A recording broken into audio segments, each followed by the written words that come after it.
Welcome to this explainer.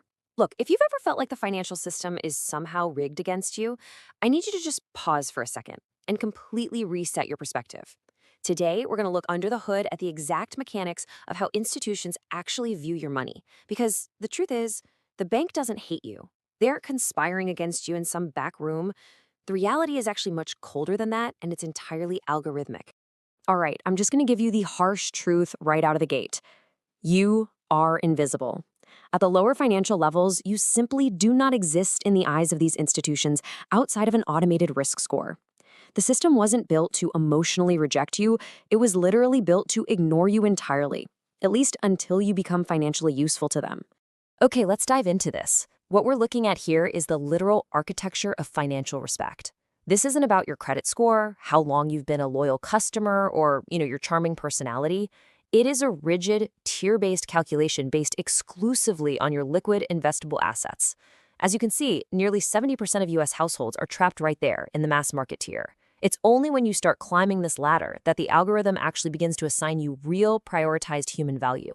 So let's start at the very bottom. Level 1, the mass market, where you are completely invisible to the system.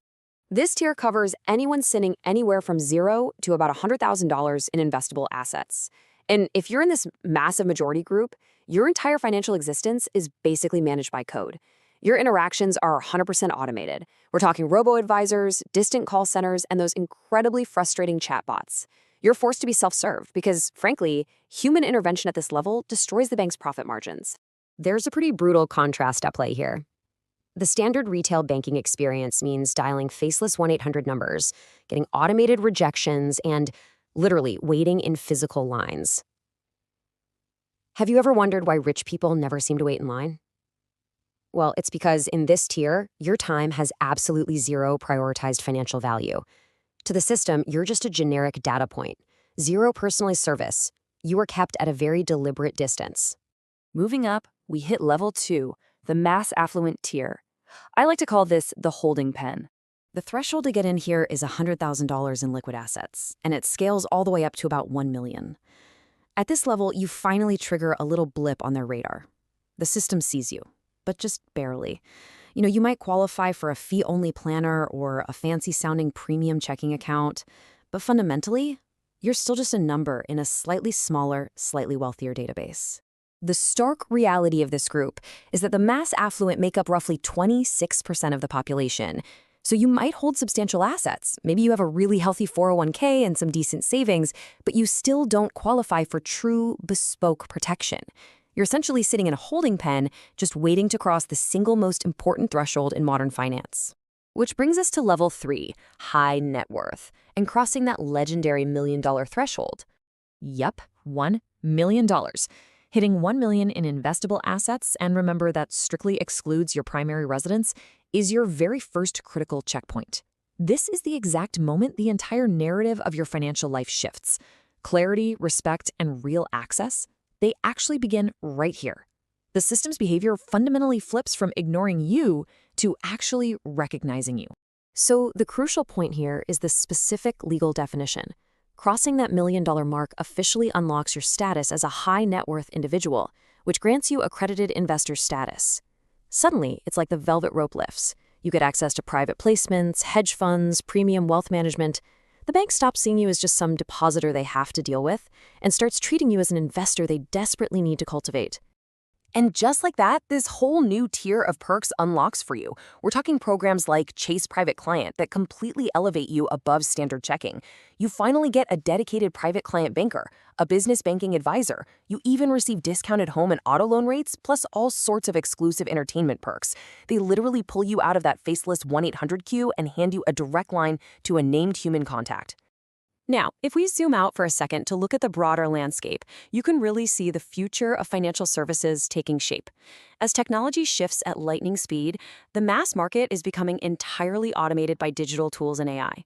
But on the complete opposite end of the spectrum, true white glove, bespoke personal service is being fiercely protected, and it's reserved exclusively for the wealthy.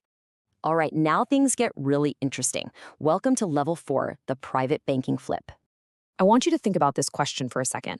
At what exact dollar amount do the roles completely reverse?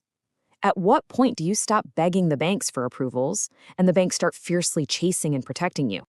The magic number, $5 million. $5 million in investable assets is absolutely the sweet spot of wealth. It elevates you right out of the high net worth tier and drops you into the very high net worth category. You now represent just 0.8% of the population. And suddenly, the shadow banking system throws its doors wide open. Now, what's really fascinating about this threshold is a specific SEC classification known as the qualified purchaser. At 5 mil, you legally unlock exclusive private funds, direct co-investments, and elite private banking. The bank doesn't just want your deposits anymore. Actually, scratch that. They want to integrate themselves into your entire financial life to protect your wealth from all their competitors. Let's brutally contrast these two worlds for a minute. Standard retail is completely reactive. You get a standard mortgage and rigid, standardized product limits. But elite private banking, it's a different universe. They offer Lombard lending, which allows you to borrow heavily against your investment portfolio. This means you never have to liquidate your assets and trigger a massive tax event just to buy a business or a yacht. They handle specialized asset finance, and the relationship becomes entirely proactive. And finally, we reach the absolute top. Level 5, ultra-high net worth, operating as an institution, $30 million. That's the ultra-high net worth requirement. At $30 million, you don't just use a bank anymore. You essentially build your own. This is what we call the multifamily office escalation. Believe it or not, at this level, families actually ditch traditional private banks. Why? Because private banks, no matter how elite they are still fundamentally trying to push their own products. Instead, these families establish an independent multifamily office. They centralize wildly complex cross-border taxes, dynasty trusts, and LLCs. They execute institutional-scale investments, basically acting exactly like their own sovereign wealth fund. And this quote right here brilliantly illustrates the ultimate goal of all this wealth. Because we are independent, our only agenda is the client's agenda. At this ultra-high level, true wealth buys ultimate control and total independence. You're hiring an unbiased air traffic controller to manage your global assets, completely free from any bank's institutional constraints. At this point, your money speaks entirely for itself. Which brings us to our final takeaway, the calculus of respect. They calculate you, period. The financial system was never against you emotionally. Honestly, it doesn't care enough to be against you. It simply calculates your net worth. Time, priority, and respect in this system are entirely tier-based. Trust is not earned by your good behavior, it is strictly assigned by your financial value.